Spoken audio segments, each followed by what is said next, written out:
How to insert a header only on the first page in Google Docs. Just go and open a blank Google Docs. Once you're in your Google Docs document, look at the top menu bar. You'll see options like File, Edit, and so on. Click on Insert. After clicking Insert, you'll see a drop-down menu. Hover your mouse over the option that says Headers and Footers. When you hover over Headers and Footers, another menu will pop up. Click on the option that says Header. A space will appear at the top of your document. Click there and type in whatever you want your header to say. It could be your document title, your name, anything you like. Now, scroll down to the bottom of the page, right before where the next page starts, and click on it. Once you're at the bottom of the page, go back up to the top menu and click on Insert again.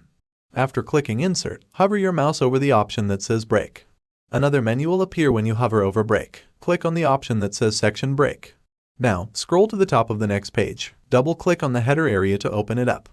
When you double-click on the header, a toolbar will appear. Look for the option that says Link to Previous and make sure it's unchecked. This ensures that the header on the next page won't be connected to the one on the first page.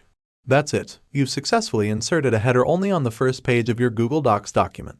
Congratulations! You've now mastered the art of inserting a header exclusively on the first page of your Google Docs document. If you found this tutorial helpful, be sure to give it a thumbs up and subscribe for more handy tips and tricks. Thanks for watching, and happy document editing!